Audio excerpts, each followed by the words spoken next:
Hello and welcome to episode 24 of Rubbish Talk with myself, Alistair Meldrum. And myself, Alicia Campbell. Fear not, we have not abandoned Jane Bond again. Jane Bond is on later with the interview with our guest this week is Sheila Best from Perth Kinross Council. So more about Sheila later, but before we go, usual roundup of snippets and news from the waste sector from myself and Alicia. So the first one I've got is there was a members of the House of Lords committee that looked at the Environment and Climate Change Committee took over oral evidence about the lack of battery recycling capacity in the UK. So this was primarily to do with electric vehicles and the fact there's not actually sufficient capacity for recycling the batteries. I personally don't think that's excluded to just electric vehicle batteries. I think there's a whole lack of capacity in the UK for battery recycling, full stop. So it's interesting that the House of Lords is looking into this. And as usual, with all these items, we'll share a little link in the show notes if anybody's interested in the articles. And I think, Alicia, you've found something a bit more to do with a sweet tooth, I think. Yeah, so a recent study that's been carried out by researchers in Turkey, they have proposed a new sustainable solution for winery waste. So this new solution is that from the winemaking industry, the leftover can be used in gelatin-based sweets. And this can be used as a low-cost natural colouring agent with added health benefits, so otherwise known as wine gums. So any sort of wine proper waste, wine gums, proper yeah, wine gums, proper wine gums, alcoholic wine gums, with added health benefits. So you've got two advantages there, and as usual, this we'll link the study and the show notes so you can have a wee read at it. It's quite interesting, and it goes into the kind of more sciencey side of things and how they extract the wine and put it back into the gelatin. Sounds fascinating. Sounds fascinating. The other one I've picked up was is I can never pronounce it right. Acado Retail, who and actually based. I don't think they're particularly based in Scotland, but they've been trying a system with a recycling company, Polytag, and this is to do with trying to. So if you buy a carton of milk, what it allows you to do if it's got this tag in it, what you're allowed to do is scan it and before you put it in your recycling system, and you can sort of claim credits and so on for it. So to try and encourage recycling using, smart codes on the products. So it's quite an interesting trial that's been going on, and it's quite interesting. Eventually, well, at the moment, there's a lot of talk in the sector, and it's not something we've particularly talked about in the podcast. There's this extended producer responsibility, whereby the producers of the products are going to need to pay into the system to make sure their products are being recycled. And this is maybe one of the ways that supermarkets are looking to do this. It'll still rely on the council collection service, but at least then they can demonstrate they're achieving the recycling standards. So certainly one to watch. So next, moving on to something fashion related. So the Textile Repair Centre in London has started a new project in partnership with Patagonia, the clothing brand. So their aim is to employ and train people who have challenges finding employment and high quality clothing repairs. So what they're aiming to do is introduce this project where people can bring their old Patagonia wear to the repair centres and they can have their clothes repaired. And obviously this is to try and aim to make people use their clothes longer and practice conscious consumption, so that instead of throwing something away when it has a small rip or tear or it's a little bit damaged, we can actually go and get it fixed and keep it in circulation for longer instead of just disposing of it. And if you've actually ever gone to purchase a Patagonia jacket or something, you'll fully understand why you want to make it last longer, because usually they cost an absolute fortune. Yeah, so I can understand as well why we would want to repair them. They're not the cheapest brand, but it is interesting that, you know, in fairness to Patagonia, they have been quite active in this area for a while. That they do have a fairly active or a very active return scheme and a repair scheme for their products. So well done on them for doing that. And I noticed that was first launched they launched it in Amsterdam or something first, and now they've just brought it across to the UK. So Yeah. that's quite interesting. And then finally, just it's probably totally unrelated, but it quite tickled me, was the story on BBC about the man who's rescuing glowworms. And I can always remember vividly being in the south of France, staying at a friend's place, which literally had no streetlights any place. And I remember being out for a walk in the dark when it was pitch dark, and being absolutely fascinated by these wee glowworms that were moving about. And this young conservationist has been rescuing them by setting up habitats in his garden and so on. So well done him. Yeah, that's a nice one to finish off with. And then I think we're on to a little bit of brief Albion news. Albion news, yeah. So our newsletter is up and running. We've managed to sort out our little bit of technical issues, so it should be due to go out. We're just working on getting a little tab added onto the website where you can click on and sign up there. But for now, if you just go on to the section where you could, it asks you to add comments, or if you have anything to submit, if you submit your email in there, we'll make sure that you're added onto our mailing list. And yeah, keep your eyes peeled on our socials for anything coming out about the newsletter and how to sign up. Yeah, and I think we're going to go back as far as David Ballmer's one, and we're going to start going forward from there. Probably worth waiting until we do send out, because we've obviously got an Albion mailing list that we're going to share out with, and hopefully that'll cover some of our listeners. But if you're feeling left out, by all means share your email, and we'll get you added on, and we'll make sure there's no duplicates there if you're on a number of times. So yeah, looking forward to that going out. And a little update on the Rubbish Talk going live. It is now confirmed. It is going to happen on the 8th of December. Quite what is going to happen on the 8th of December is still to be decided. It will certainly be in front of an audience. We have got thoughts of trying to record it and go live on probably something like YouTube or something. So watch this space, and we'll certainly announce the full details at the next Rubbish Talk podcast. And with it coming to kind of mid-November, I think everyone's starting to think about Christmas, and I've seen quite a lot of Christmas campaigns and stuff coming out over the past few weeks. So we are going to be starting with our Christmas campaign at the beginning of December. We're going to be running a little sort of digital advent calendar, and that will be relating to Rubbish Talk. Afraid no chocolates coming out from this, but there will be a social media. There'll not be a chocolate advent calendar or a wine gum advent calendar. No.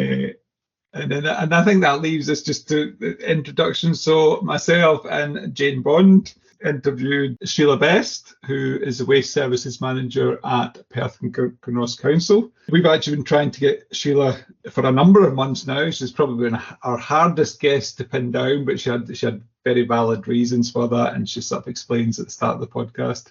So really interesting insight into what she's been doing at Perth Kinross, some of the service changes she's done, and also some thoughts on food waste, recycling, and the wider issues regarding food and how we manage food, across all society within that podcast, and some information about our hobbies, as always. So over to myself, Jane, and Sheila. Hi, Sheila. Lovely to see you. Nice to chat to you today.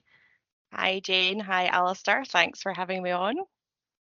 Good to see you, Sheila. You've been one of the harder guests to get hold of. I think it was back in the summer we first contacted you. So lovely to see you. Yeah, so thanks very much for your patience, and thought I would sort of maybe address that before we start. So when you asked me, it was around the summer, we were actually about to sort of award some of our big contracts, which I couldn't talk about publicly at that point. And they do sort of lead back to some of your previous guests, so that we can maybe talk about that a bit later. So I'm excited to be here because it now means I can talk about all the projects in full, can share a bit more about that. And secondly, I suppose being asked to do this, I have massive imposter syndrome because I think I'm now, podcast 24. Yeah, I've you are. listened to a lot of your podcasts. You've had some amazing guests on here. I think the range of experience, the insights, I mean, you've had the likes of Robin Baird, Jim Brown. But in particular, I really want to give a shout out to Simon Glenn. So he was episode 7. I He's have to say, still sitting at #1 to this day and has well, been for a long time. do you know, I am not surprised. I love his voice, and he could have a separate career, I think, in meditative podcast or something like that. But also his insights are amazing. So I just want to say, I'm getting this in early. I'm campaigning for Simon Glenn Part 2. So you need to bring him back, I think, for a further one. You're not the first person to ask that, so we'll maybe need to talk nicely to him and see if he'll come on again.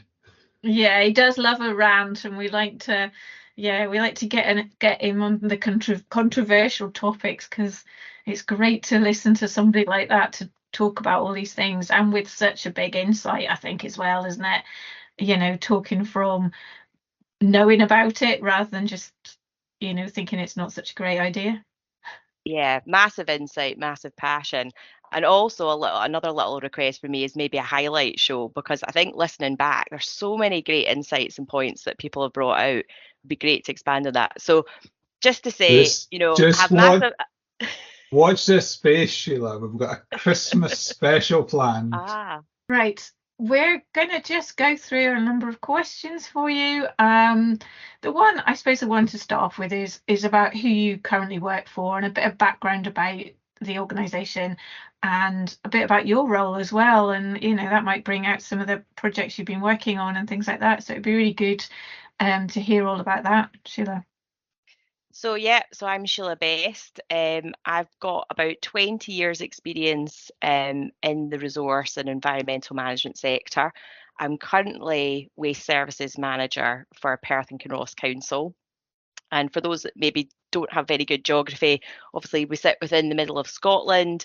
We're a large rural authority, so we go from the top end of Highland Perthshire, Kinlochrannoch, right down to Loch Leven, Kinrossshire. We have a small city of Perth, and we have lots of surrounding towns, 76,000 households, 150,000 residents. So lots of challenges in terms of the work we do just by the geography that we're operating in. So when people ask me, like, what do I do? I've got a very short answer, and I tell people that I do bins and bogs, because not only do I do waste, I do public conveniences as well, which is another little gem, and maybe that's a separate podcast in itself. That's a first for the podcast. We need to know more about public conveniences. Yeah, so human waste, not, you think waste itself is glamorous, human waste, and the provision of public toilets for the public, even more exciting. So though we do other things apart from waste in the team, but obviously I'll talk a bit more about the waste side of things. The longer answer to give you that is we're a team at the moment of about 21 officers, and I'm responsible for the strategic planning, the development and the management of services which support both the collection side but also the disposal of waste and recycling materials.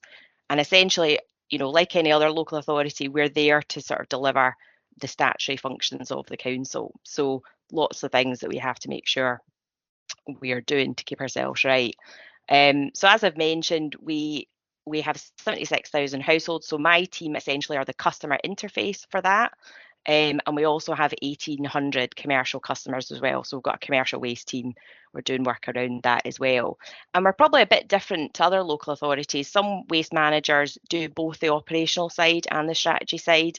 We have a separate operations team. So we've got operations manager and all the supervisors that manage the day-to-day in the front line. So we have to have a very close relationship with them in order to deliver all the work we're doing. So within the team, there's a number of functions we have. So obviously we have the community waste side, a number of officers dealing with our kind of collection services. We have our commercial waste team, but we also do all the procurement. So we have about 26 contracts, and we manage all the contract procurement, the contract management. We do waste data, and your favourite topic, waste compositional analysis. So we help arrange that, which is always the joy each year.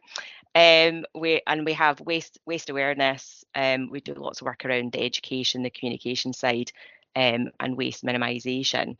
And we also do things like litter and fly tipping. And as I've mentioned at the beginning, we do public toilets, but we get involved in a lot of other corporate pieces of work. So generally where we sit, we also are feeding in to the council's climate change board. So that's a really interesting piece of work I've been involved in. So leading on a waste and circular economy group and working closely with colleagues in economic development around that. And also I'm really passionate about sustainable procurement. And I think as local authorities, we've got lots more we could be doing about how we're spending public money. So at the moment, I'm currently sitting on a procurement and commissioning transformation board and helping to champion sustainable procurement within our organisation. And we've got a long way to go with that as well. Quite interesting. Such a lot that you get involved with in a council, isn't it? I think people kind of forget. It's just, people just think, oh, it's getting my bins moved. But there's so much other parts to it. And like you were saying, the sort of climate change side of it, sustainable procurement and all that kind of thing. And obviously with your public toilet, it's very important. But yeah, and I think there's lots of pressures, aren't there, and lots of challenges to try and I think budgets and balancing everything. And, because like you say, like I think people only see when they don't get their bin replaced and or taken away or whatever, because I think I've got quite a few friends who live up in Crieff and they were talking about their new bin, the new grey bin. That's right, they were telling me all about their new bin, and I thought that's a bit exciting. That might be Sheila's favourite project. That might be one of the later questions. It might be, actually. I did wonder about that because I knew you were going to ask me about that, and at the moment probably as a team we're probably not saying it's our favourite project right now, in that we're in the midst of rolling it out. And with any rollout and anyone that's ever done a service change project, particularly at this scale, and I have to say we've done a lot of service change over the years, but we've never done every single household at the same time. We usually do it in phases. So that has been a massive challenge for us as a team, and also the timeline we had to deliver it was extremely tight. So we have learned a lot as a team on that project. But yeah, the grey bin, for those that don't know, we're basically splitting our blue bin, which was dry mixed recycling, and we're moving to paper and card in our blue bin, and we're moving to cans, plastics and cartons in the grey, with the added bonus, and this was one I couldn't talk about a couple of months ago, we're working with Sereco, and I know you've had Robin Baird on the podcast. We're working with them to take our material, but including the likes of films, plastic, flexible packaging, foil, etc. So really exciting for us to actually be moving forward with a new recycling service that's taking a lot more material out residual waste. And you'll be really pleased to hear this, Alistair, but we have used our recent waste compositional analysis, and part of looking at this new service change was the fact that we had about 9% of residual waste in that category that we weren't capturing. So already the feedback we're getting from residents, including myself, because now I've been using the grey bin, it actually puts a bit of shame on you when you see how much packaging as a family you create. I think it also means we have to stop eating as many crisps, because we're putting our crisp packets in there so we can see how many crisp packets the kids are eating. So yeah, it's a great opportunity, I think, to drive more material out the residual waste, which, like you're saying, Jane, has a massive financial benefit for us as an organisation, as well as the other benefits of increasing our recycling rate and also helping us to tackle contamination, which has been a big problem that we've had over recent years. I was quite jealous, actually, because they were telling me all about the fact that all this plastic packaging and film and all that and everything was being collected, and I was thinking, well, brilliant, like, we need that in the other authorities too. And it was just saying, at the end of the day, when you look in your residual bin, there can't be a massive stuff in there, because so much of so much of the residual bin is bits of packaging and film and things like that you can't actually get rid of in the normal, in a lot of the recycling mixed recycling collections. So yeah, sounds brilliant. Yeah, I mean, even personally, even though I've done this project, I think till you actually get to the point where you're using the bin yourself, I think even I've surprised myself about that, like how little now we can actually put in the residual. And it is very minimal now. But also, I suppose it does make you reflect on maybe what you're buying, the packaging content, too much Amazon delivery in my household, I have to say, that small packages and big packaging. So it does make you start to think about more, and it gives you that visual sense of the packaging you're actually producing. But phenomenal in terms of the reduction in residual. And already on social media last night, we had a lady saying, we think you've got the scheduling of the bins wrong, because we haven't moved our residual waste. So at the moment we have a 140 litre we're collecting every fortnight, and we haven't moved that. And already people are saying, well, I'd rather have my recycling bin collected more often. And actually you could probably reduce that. So next year, as a team, hopefully we're going to look at doing some more public consultation around, how people are finding the new service, and is there an appetite to move to reducing that residual capacity further, which will be controversial, and I think it always is, but we need time for people to bed into the new service first, and then that's something we can look at doing. But already great feedback from the public that are using the service, and how positive that is. People are seeing that reduction. That's sorry. Go on, Alistair. I'll let you. Okay. Sorry for the noise. I've had a wee pile of pound coins here I've dropped. No, I was thinking, to put it into context, Sheila, I'm conscious of the Rishi Sunak thing with the 7 bins. So at the moment, Perth and Kinross, how many bins have you got? You got food waste, you've got garden waste, which is. You go. So we have a residual 140 collected on a fortnightly. We have a mixed food and garden service, which is again on a fortnightly basis. And now we've got the blue bin and the grey bin, which are alternating. So they will be collected monthly on the alternate fortnight. Yeah. What we have reflected on, and I know you've talked a lot on this podcast about food, and it's definitely something we're looking at again. It's great to have a commingled service, particularly in a rural authority where it's really challenging from a collection point of view. But what we did feel was that in some areas, particularly Perth city centre, where we didn't have that service, got a lot of flats, a lot of communal properties. Part of this new service change, which was funded through Recycling Improvement Fund, was let's put in just food only hubs. So throughout the city centre, we've done that, and then on the back of that, because that was quite successful, we've now rolled that out to some of the other towns again, where people are not got access to that kind of commingled service. So it's trying to find those bespoke solutions that kind of suit the geography, but we're very conscious that we're not reaching everybody with an organics collection.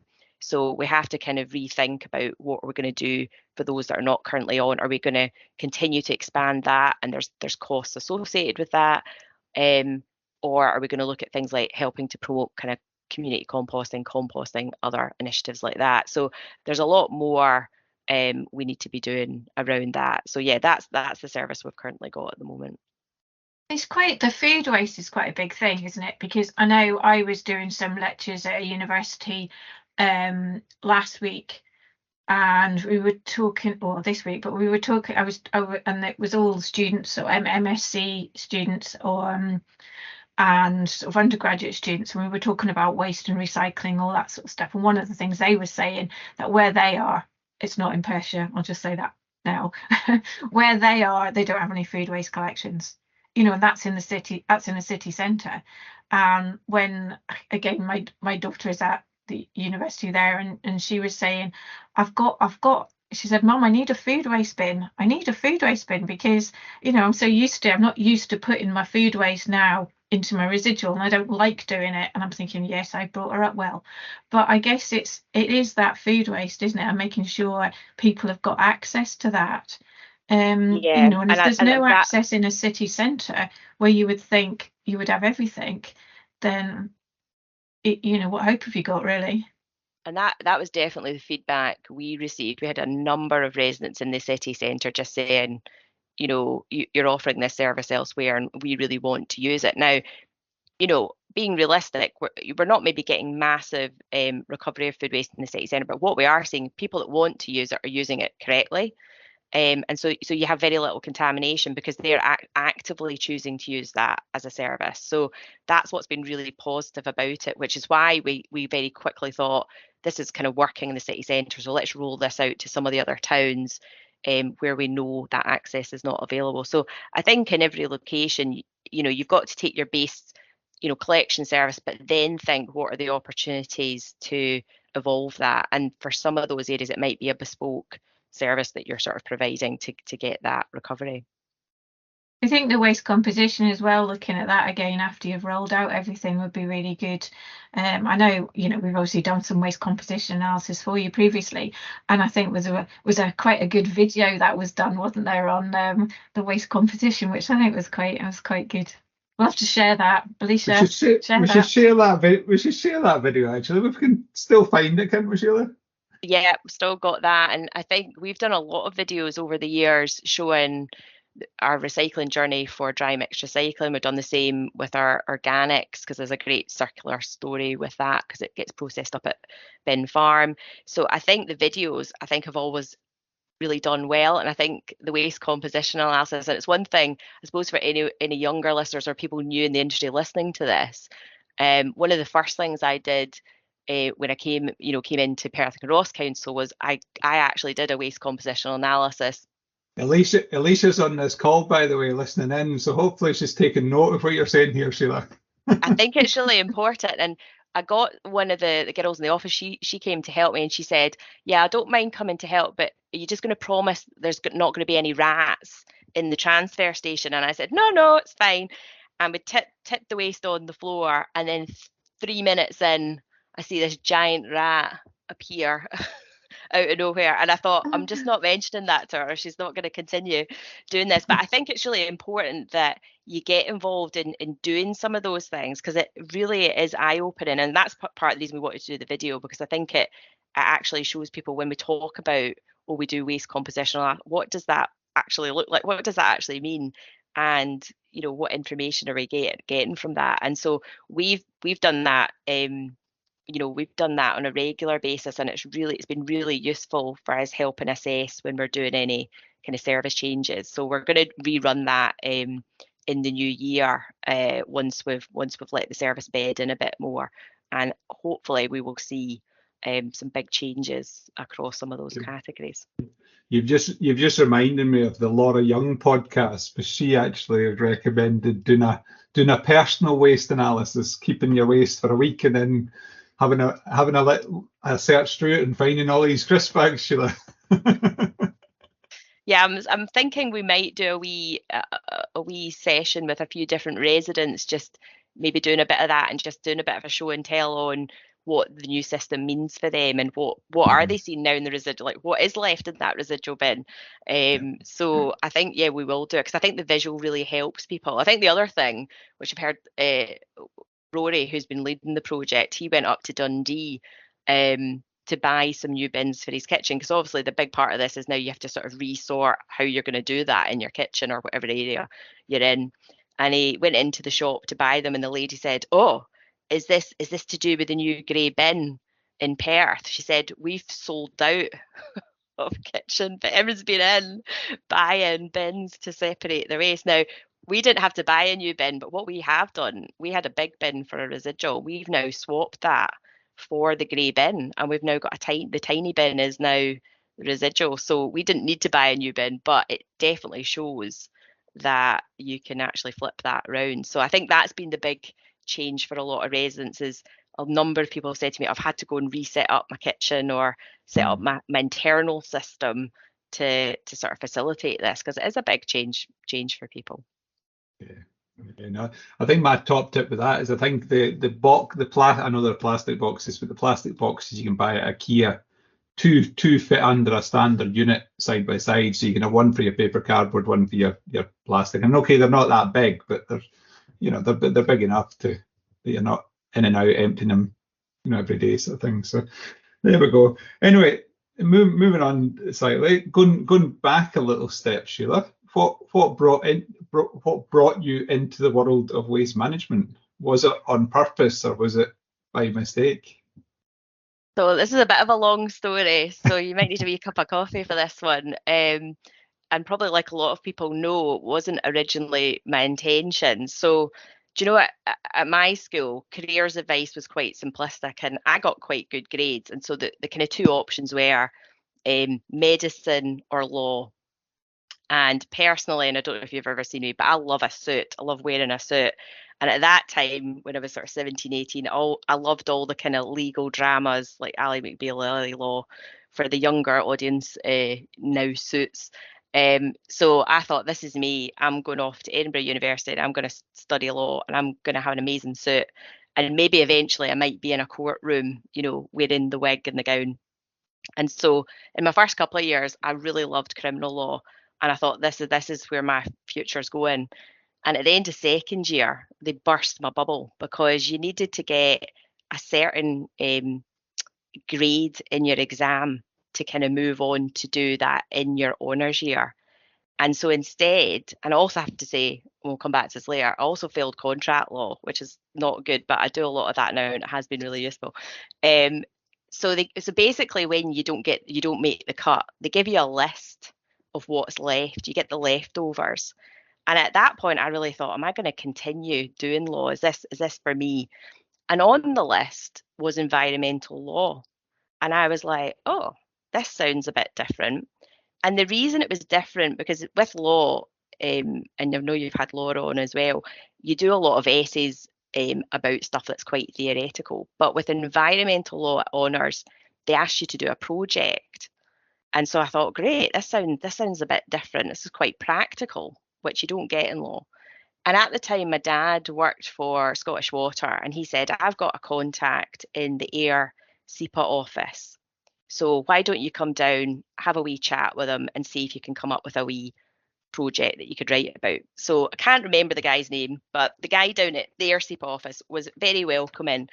And that was my first introduction to, and this is the first acronym, EPA, so the Environment Protection Act 1990, which has been a foundation of my career.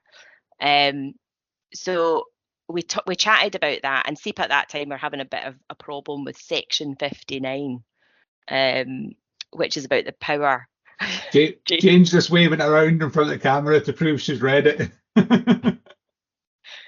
I think every week I'm ducking back in, checking those provisions. So anyway, this was Section 59, powers to require removal of waste unlawfully deposited. Now, I can't remember what I wrote on this, but I felt like I'd found some legal loophole with SEPA and wrote this great dissertation and absolutely loved it. And that was my first introduction to the EPA, but also SEPA. I'd never heard of SEPA. I didn't know what SEPA did. And I was like, wow, this is fascinating. So kind of roll on, I got through my final 2 years. And at that stage, the option was I could go on to be a lawyer, but there was only a couple of firms in Scotland at that stage really focusing on environmental law. And you still had to go and do other stuff. And I thought, I'm not really interested in the other stuff. I really like this environmental law, but how can I do that in a different way? And when you looked at jobs at SEPA at the time, a lot of them were looking for qualifications or academic qualifications, which I didn't have. So I was like, how do I bridge the gap between a law degree and getting into the environmental management sector? And around that time, a couple of things happened. So my uncle in America was an environmental consultant and had a little project. He was doing some due diligence and it involved a company in Scotland. And he phoned me and said, can you go and find out this information for me? And this is, again, before you had internet, right? I could have probably done this in 3 minutes nowadays, but it involved me phoning up various people, getting information, and he paid me really well for it. And I thought, wow, this is amazing. I absolutely love this. I got another little job with another consultancy in Edinburgh, and same thing, absolutely loved it. And I thought, I can't believe you can get paid to do this. So at that time, there was a careers fair, and there was a guy from Stirling Uni there, and they had a master's in environmental management. And I spoke to him and I thought, this is it. This is how I'm going to kind of bridge that gap and move into that area. So I spent the most amazing year at Stirling University with the most amazing bunch of people I've ever met. And I'm saying that because we actually had our 20-year reunion last week. So we all met up in Edinburgh. And I think it's real testament. And I know, I think maybe Simon Glenn talked about this when he talked about Glasgow Cali, but if you look at who was on that course that year, and you look at where they are now in the environmental sector, everyone is doing amazing work, whether that's consultancy, whether that's, academia, and there's quite a number in the waste sector. So I think whatever they were doing in terms of that course, what they did do was ensure you were ready to go into the world of work, and that you had a relevant degree that could help you move forward. So that was a fantastic year. And on the back of that, one of the guys on the course had got a job at Alloa Community Enterprises, which at that time was doing a lot of the recycling service for Clackmannanshire Council. And he said, Sheila, they need a bit of help. Do you want to come up for a month to do that? Now, I had to say, I had moved back home at this point and was living with my mum and dad. And every day my mum was saying, when are you moving back out, Sheila? You need to go. So I thought, great, this is it. I'm going to go for a month. And again, this is a wee lesson to other people maybe at the start of their career. And I thought, I'm going to go there and I'm going to make myself indispensable so that at the end of the month, they're not going to want to get rid of me. And that's essentially what happened. I just did anything required. So I kind of made myself the office manager and was involved in, the recycling side of what they were doing, the reuse side. And that was a great way into the industry in terms of learning the ropes. And I was there a year and I learned a lot. And I was there at the same time as Ian Gulland. So that was him pre-Zero Waste Scotland days. So there was a lot of people from the industry kind of coming in and out, met a lot of people and really got to understand, okay, wait a minute, this waste industries and recycling, this is really interesting. So from there, I got a job, my first job at Perth Kinross Council. And I started right at the bottom in terms of I was working around commercial waste, and that was my kind of first sort of step in at that point. And from there, I've done a lot of different roles in the organisation from the ground up, learned a lot of different things, and that's where I've got to today. Perfect. So another accidental waste person. I did leave for a bit though, so I don't know if you've had any on the podcast. So I did, for a while I worked in the planning department and I did strategic environmental assessment work. So I left the waste team, and it was interesting and I did enjoy my time there, and that's when I was starting a family, so it kind of fitted around what was going on in my personal life, but I really missed it. And so when the opportunity came, a new job came back up in the waste team, I thought, I need to come back to do this because I have really missed the work. So I did go, but I did come back. Is that once a waster, always a waster? Is that? Yeah. Never get to escape, really. No. You've had it. So that's great summary of your career. Any sort of standout roles or projects you've had, or ones you think, oh, thank goodness I've never had to do that again? So I think there's a couple. So from my early years, and I think again some of your guests in the podcast have sort of talked about this. So when I came in, which was 2004, that was kind of the that strategic waste fund era. So at Perth and Kinross, they had just built this new team, and we were all really young, really enthusiastic, and it was like, here's a project, or crack on. And so because I was working on the commercial waste side, I was involved in rolling out, the new cardboard recycling service for businesses, and then we evolved the glass recycling service. And I have to say that was probably really pivotal for me, because particularly if you're doing a new service and you've got to go in, I was going into working men's clubs. I got thrown out of places while I was doing that project. I was this young lassie and I was told, no, you're not allowed to come in here. You need to go around the back entrance. And it was hard going. It was hard going because a lot of businesses at that time didn't really understand why they would need to change what they were doing with their waste. And as much as we talked about the environmental, the majority of the time we were talking about the financial benefit to businesses. But it was tough going, but rewarding, because we then really changed what we were doing with commercial businesses, and that then evolved in later roles to things like rolling out commercial food waste, etc. So the early years were great because, like the waste composition analysis, right, the recycling service rollouts, it was like you're getting stuck in and you're actually, getting to do great work. And the other thing I loved at that time, which I was told, because at the time I worked under Bruce Reekie, which I know a lot of people know in the industry, I really wanted to do some work with Tea in the Park, obviously one of the biggest, well-known festivals, and it was down in Kinross area at that time at Bellado, and I really personally wanted to go and see the bands, but I really wanted to go and see what was going on with the Wayside, and eventually we got to do that. And over the years we had a great relationship with the organisers of Tea in the Park, and over time they brought in more professional people to work around what they were doing on that side of things. So got to do great things like that over the years. But I think for me, more recently, the last 18 months have been phenomenal in terms of what we're doing as a team. And I think, like a lot of local authorities, we don't move that quickly in terms of changes. So we have a waste management plan, which was written in 2010. And each year we annually review that depending on what's coming out in terms of policy and legislation. But there was a number of things that have been in there for a long time, including that we wanted to move away from landfill.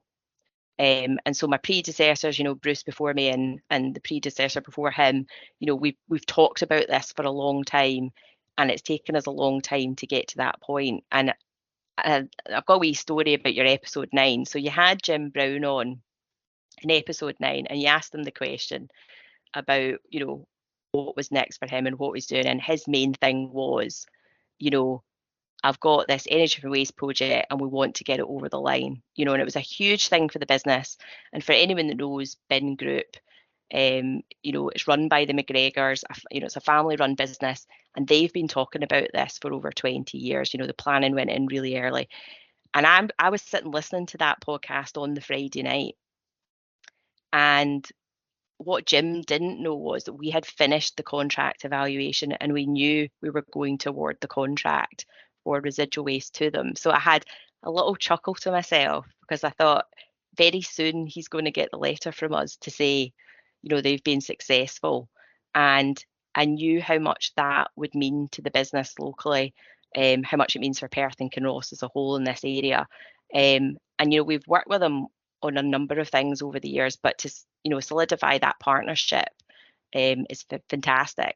And the other benefit of that contract award for us is that they've also gone into partnership with Paprec, which is a large company, a French company, and they're the ones that are helping to deliver that project, to bring that forward in terms of construction. So really exciting to now be involved working with both Paprec and Bin and seeing the delivery of something that has been a vision for that company for such a long time. But also for me, and I take a lot of joy in this, to be the waste manager that's taken us from landfill to energy from waste. So really big step for us in terms of moving forward on the agenda that we've talked about for a long time. That's really good. Yeah, it's we're kind of linking up all our podcast guests as well, which helps. You're doing well with that, Sheila. You're doing really well. I've done my research today. I thought I'm going to link this back for you because this is what's exciting at podcast 24. There's a lot of little things running through now. One thing I would say before Jane jumps in, I would say Perth and Kinross, to your credit, you have consistently done waste composition analysis, and you do it far better than any other authority in Scotland because you do it regularly, you keep your data up, and anytime you can check the trends and all the rest. And I think that's a credit to yourselves that you're actually finding the budget and doing that work, which to me is really fundamental to what every council should be doing. And I think the sort of current approach of doing big chunks every 3 or 4 years is is daft. It should be smaller bits of work on a more regular basis. Absolutely agree. And I think the other thing, and I have to say this for all our contractors, we get really good data through all our contracts, and the residual one's a great one now because we never separated our black bag from our bulky, and now we're getting all this data around what is that composition of the bulky waste, what is the black bag. And so if you're going to move it forward, the data always has to come first. And I know a lot of your other guests have talked about this. It's so important we drill down into the data to make those decisions about how we move forward our service.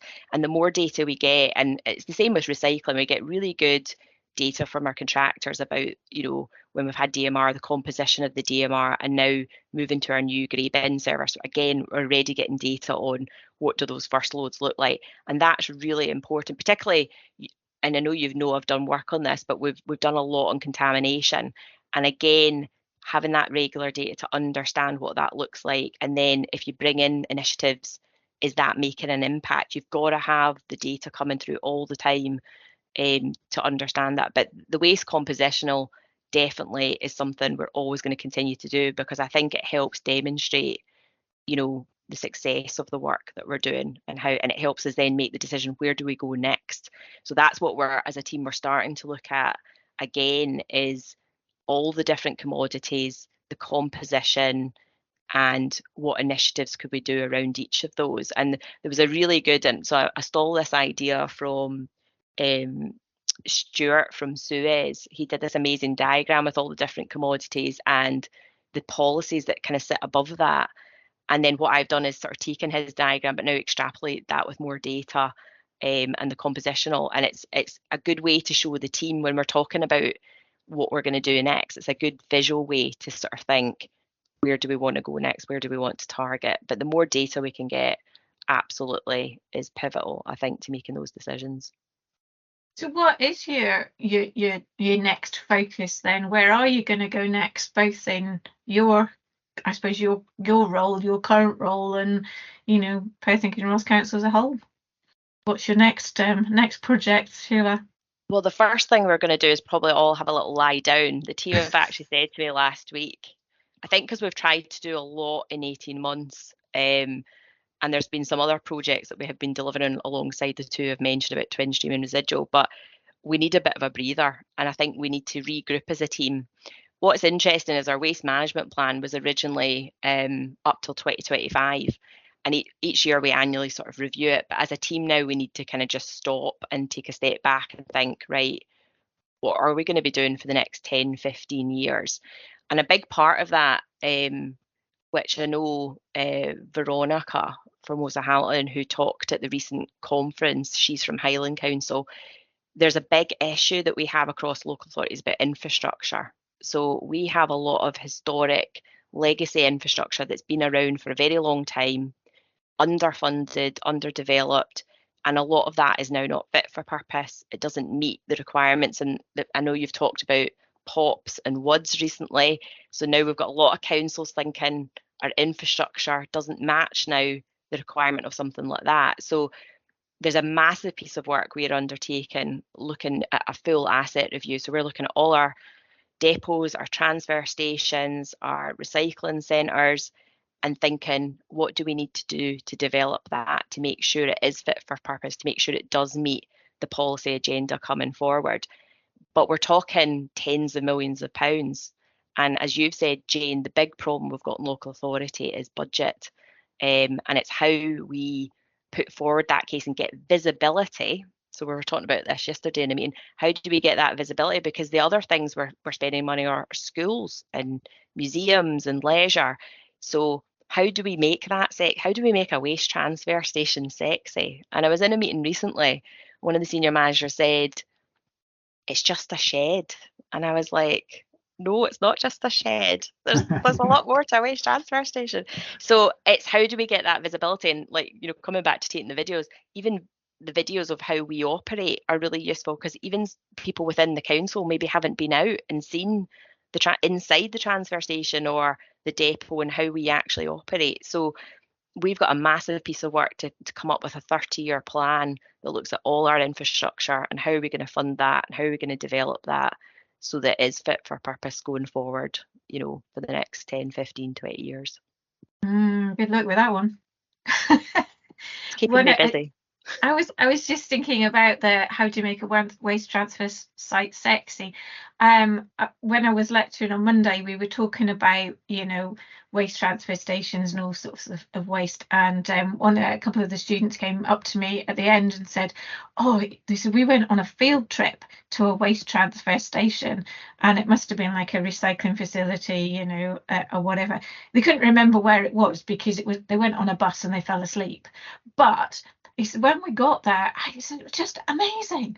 There was so much going on, you know, and we didn't realise how much was going on and what happened at these facilities. And you could see all the way everything came in and was sort of spat out at the end, and all the recycling, you could actually see it all. And I was like, well, do you know, all you need to do is take people and show them, really, don't you? But, you know, so hopefully if we can get that sort of image across, that waste recycling centres are sexy, we might get lots of new entrants into the waste industry. The other thing that we've done doors open days. So we've done where we've taken them from depot transfer station, then take them up to bin farm. So showed them that whole, from that kind of collection point all the way up to processing. And every time we do it, it kind of not sells out because we don't charge for it, but you know, we fill all the slots, and then every single person says the same thing about how fascinating that is. So something I've been thinking about recently is we used to do that maybe like once a year, but I think we need to do more of that, of giving people that access, and particularly because we've got this confusion of having a new energy from waste contract but a new recycling service. A lot of people are just thinking, and we've seen it in the comments, oh, you're just going to go and burn that waste, you're not going to actually recycle it.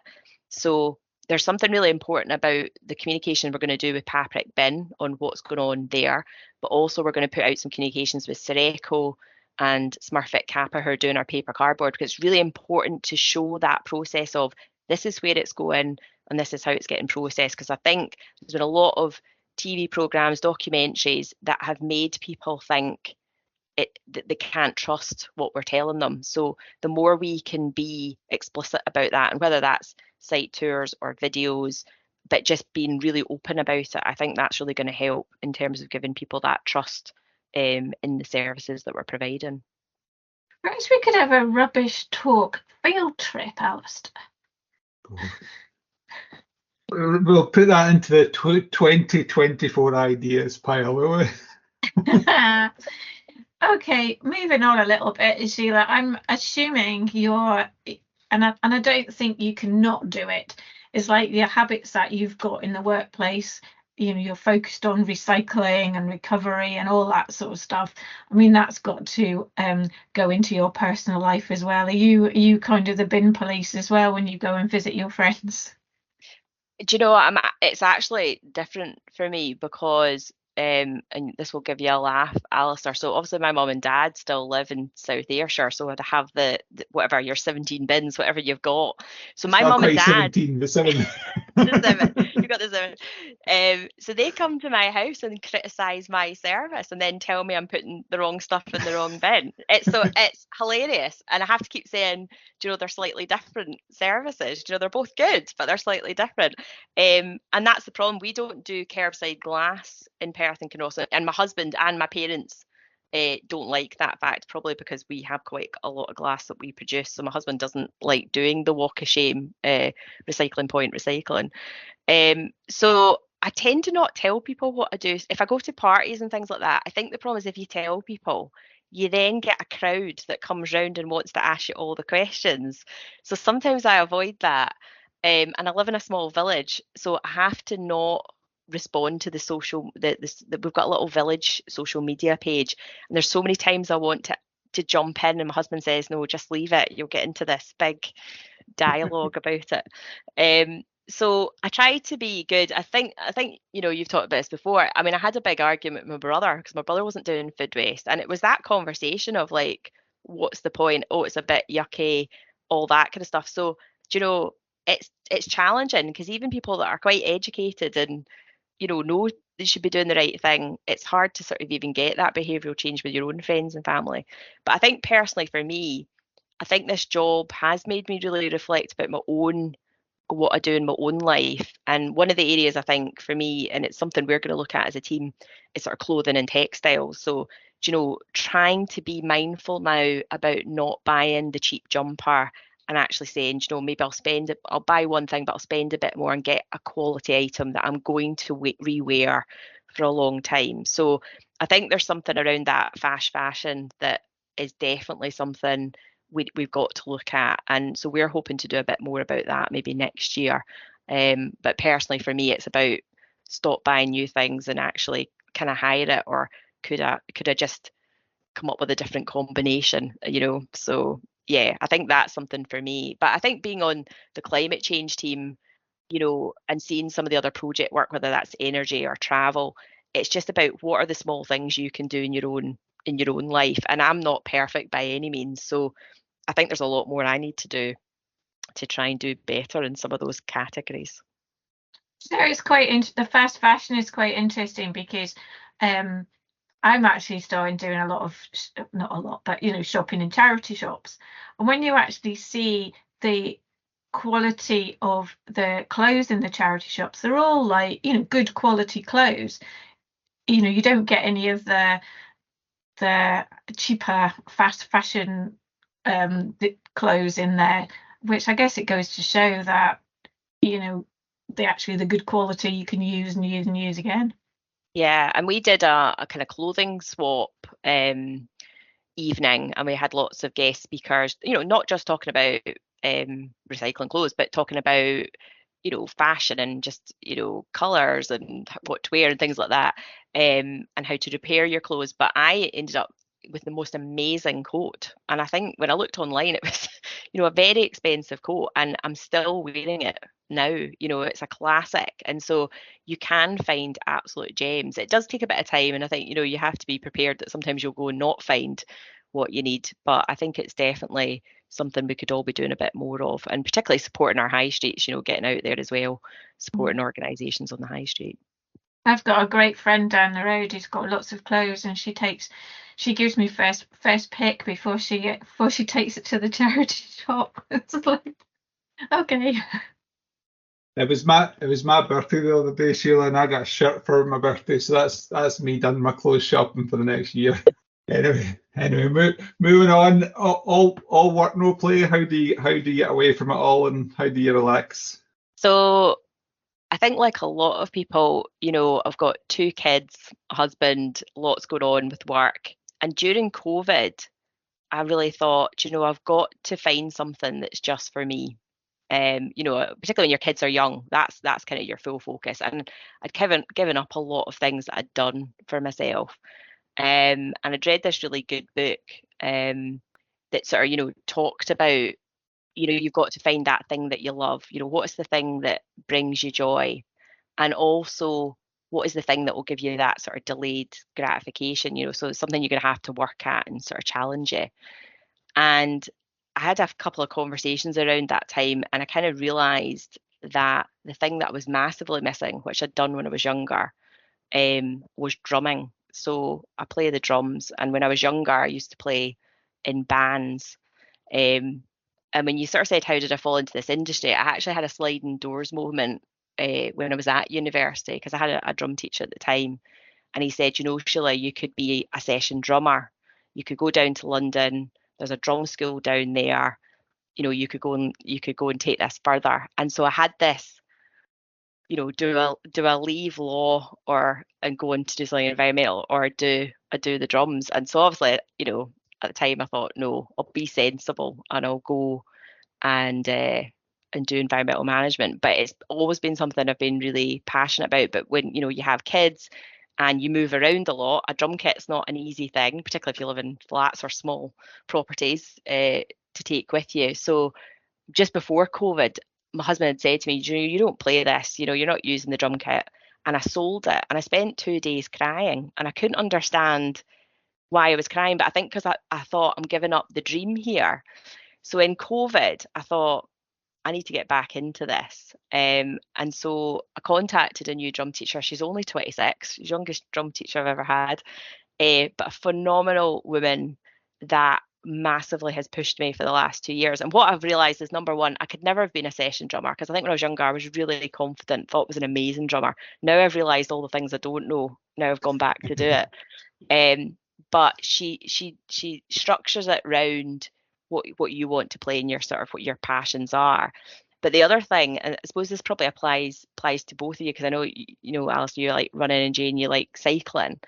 But the thing that I didn't realise, I couldn't understand why I liked it so much. And then when I've started doing it again, you get into a thing, and I don't know if you've heard about this before, called flow state. You go into a flow state, and I can be playing for an hour and I feel like I've been doing it for 3 minutes, because I'm so focused, I'm so loving it, the time goes by. So particularly for my own mental health, and particularly, you know, in that COVID period, which was really challenging work-wise and everything else going on, I realised how much that gave me, you know, a bit of stress relief, you know. So I go once a week on a Saturday for my lesson, but I have to practice during the week. I get my homework and I've really got to work on it. If I don't work at it, she picks me up on it. But massively seen such a benefit, just, you know, for me personally, and just for that whole managing my stress levels, go in, resets me for the week. So I think in terms of what next with that, a lot of people have said, you know, you're going to go and play live again. And it's hard at this stage because I'm now more self-critical. So I would love to sort of play live again. So if there's anyone on the podcast in the industry that fancies a little jam, or knows anyone that wants to maybe, you know, get the guitar out or is a singer, then please get in touch with me, because it'd be great to get back out there.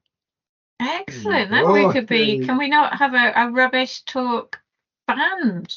You could do us a rubbish talk jingle. You could do us a new rubbish talk jingle for 2024. There you go. There's a challenge for you. And you could probably now see it's my drum kit. So this is my other thing. So part of it was, for my birthday, I thought, do you know what? I can actually now buy myself a proper drum kit, which obviously your podcast listeners can't see, but you guys can now see. It's behind me in my office. So this is my work office at home, and I now have my drum kit, which I bought myself, which I absolutely love. And so it means then you have to practice, because I finish work and I spin my chair around and I can play. So yeah. Perfect. Brilliant. Love it. I love that. Love it. So next, what's next career-wise?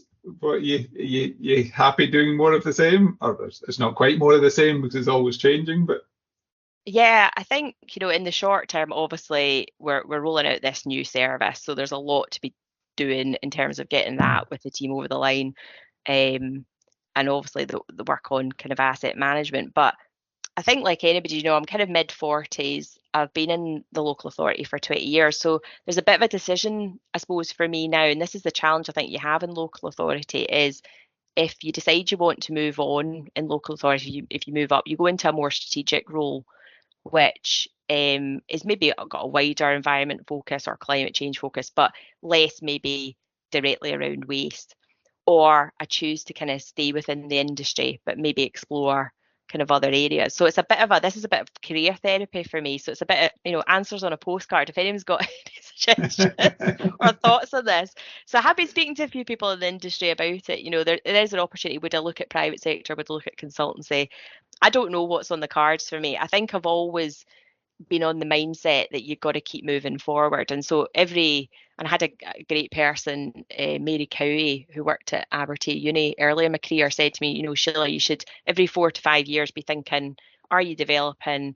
You know, you need to, you know, and that might mean moving on into a new role. So either I stay where I am and I think about how do I develop myself within the role I'm doing now? Do I develop in the local authority, or do I look at something out with that? So yeah, it's an interesting time, because I think, you know, we've come through a really busy period, and so it is kind of that, what is the next steps for me. So yeah, any ideas welcome. We're moving on to sort of one fact that you would like to share from your job or sector, which you think people might know. Might be statistics, might be the fact that not all your rubbish goes to landfill.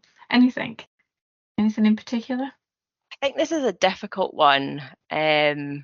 to sort of think about in terms of a fact. So, but one thing that I've been working on, which I don't know if a lot of people in the industry know, and it's around food. So I've been working since about 2019. I did a project with Nikki Suter Associates, and I don't think you've had Nikki on, but if you need to get her on the podcast.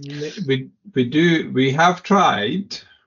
He's refusing, but up we've to now. not quite managed to convince Nikki. So there's a wee call out to Nikki that I think Nikki would be an excellent guest. You would be an excellent guest. Yeah. And we maybe need to try and do a bit more persuasion. So we'll work on that one.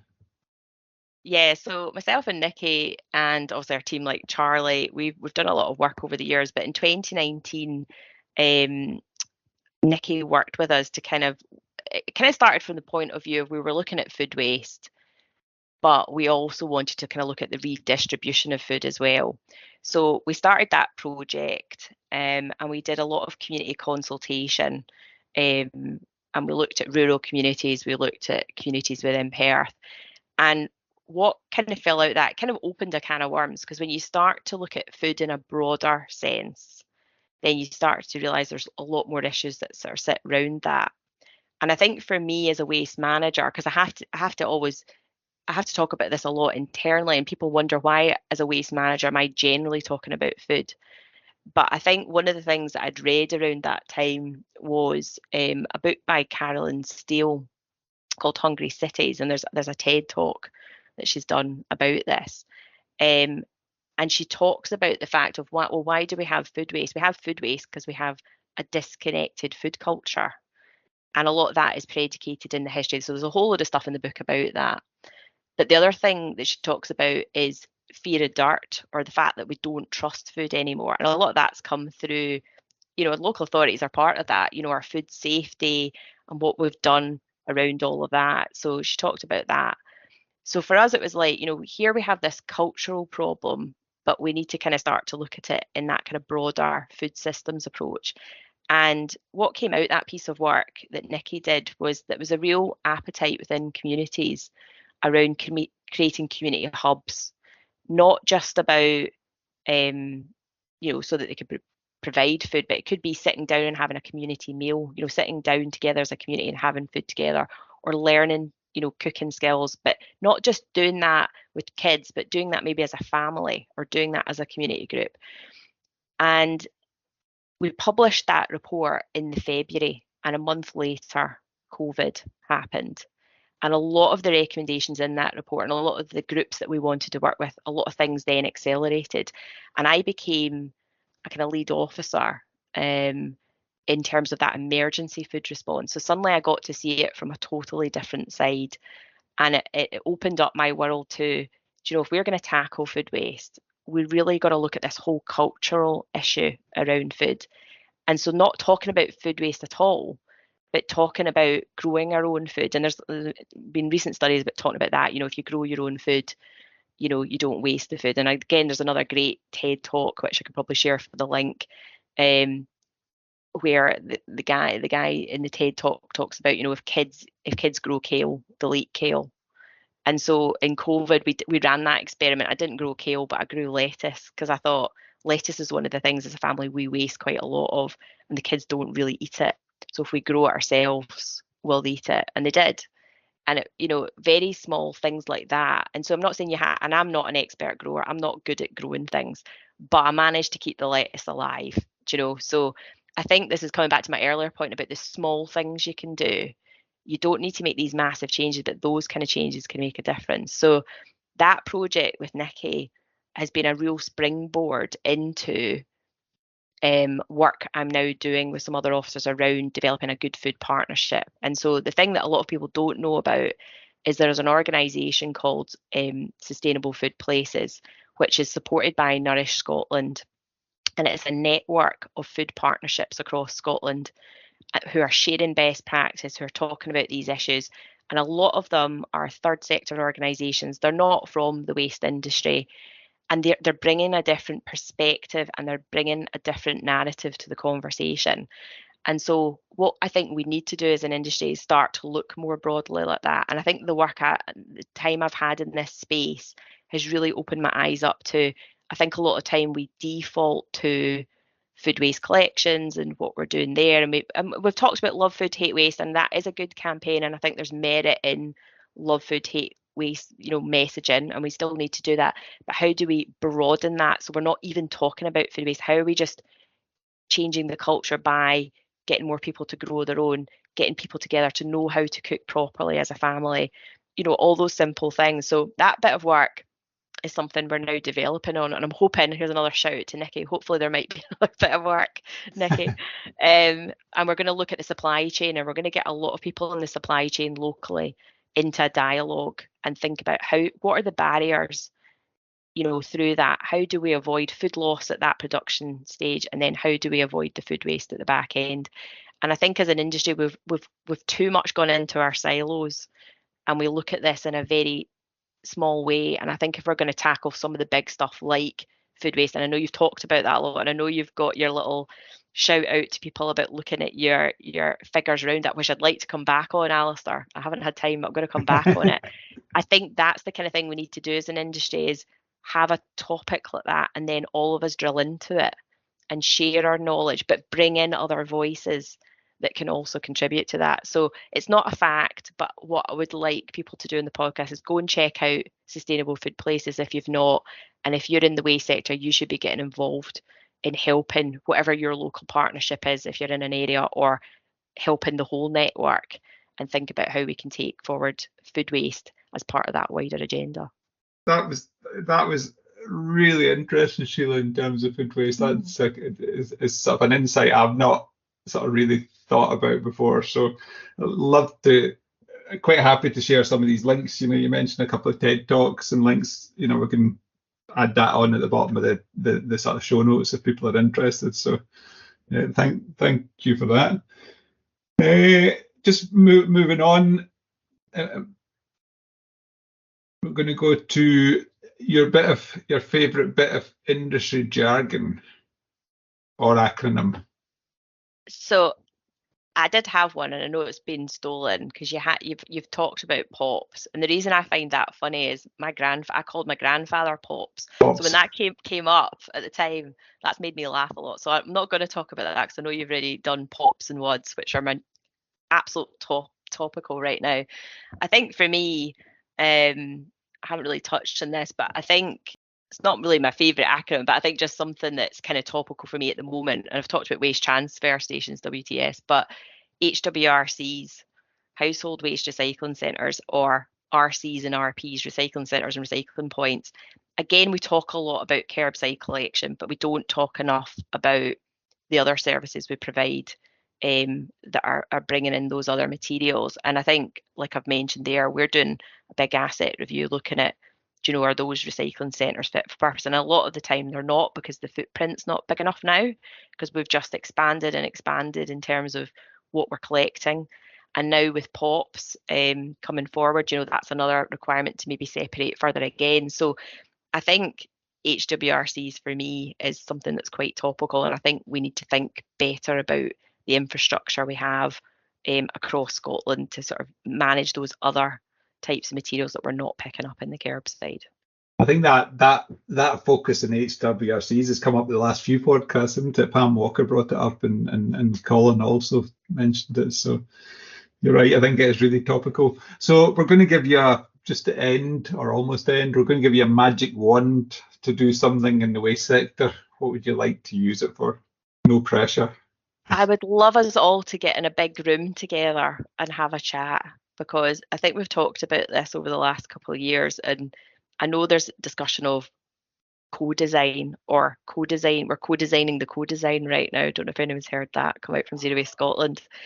And I think if I could actually just get a couple of days, I'd love us all to just get in a room and start some of the conversations. And I think what you're doing, Alistair, about, bringing up a topic and challenging that, and if we can get a way to start those conversations flowing, I think that's what we need to be doing. I think we're kind of waiting a lot of the time for others to come forward. So I think if, as an industry, we could get better at getting some of the key stakeholders in a room together, or through some kind of platform where we can start to really thrash out some of the detail around the policy that's coming forward, because I think that's the biggest challenge for local authority waste managers. And one of the others, Ross, was on a call and kind of said, we just need to clone ourselves right now because there's so much coming forward. How are we going to do this with small teams and reducing budgets? So I think there needs to be a recognition of the pressure on local authorities to deliver on a lot of that stuff and do it in a way that's planned, and that we're not rushing the projects and we're not rushing the delivery,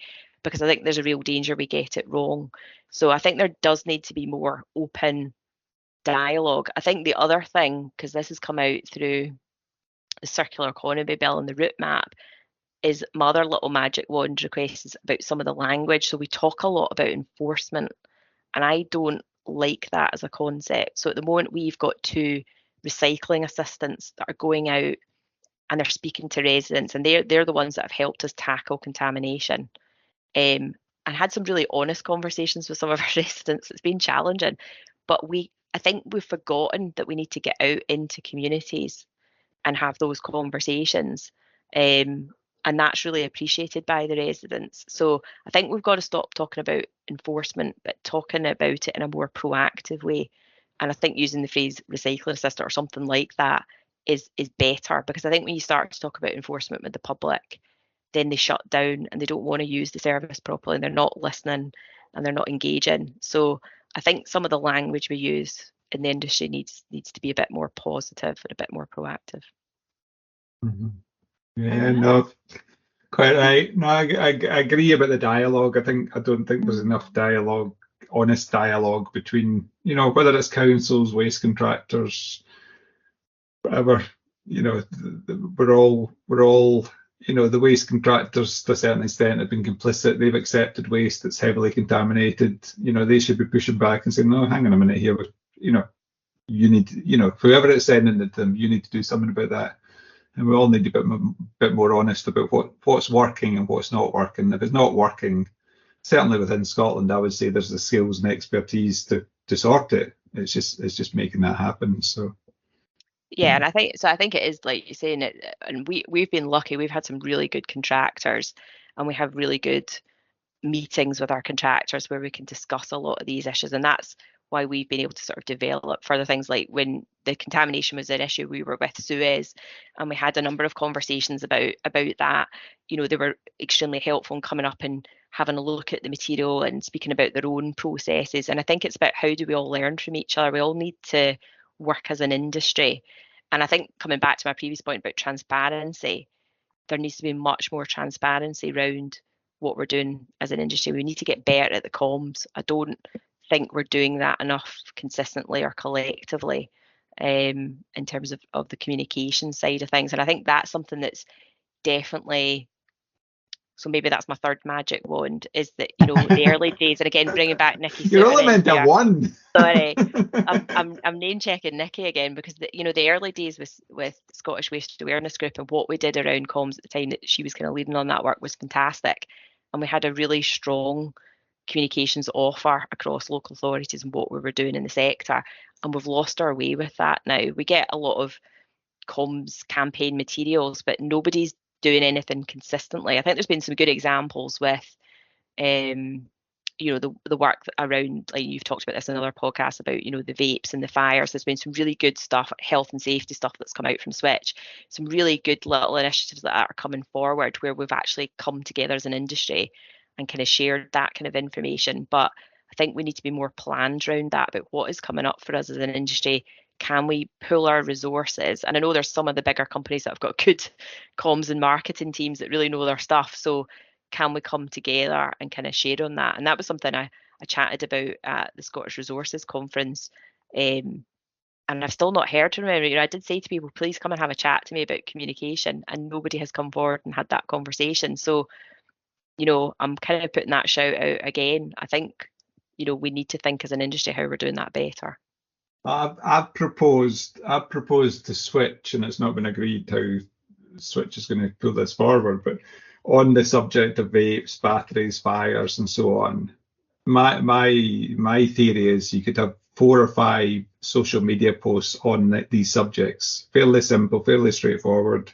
agree it with local authorities, agree it with waste contractors, RMS, CSIM, whatever, and then consistently ask these organisations to feed out in their social media, one a month or one every 2 weeks or whatever. And that I think would get, because I think the whole communication things has changed since the days of Nicky Suter 20 years ago, and it was an ad campaign, it was newspaper adverts. It's changed drastically since then, and I don't think as a sector, we've not capitalised on using social media consistently across the organisations.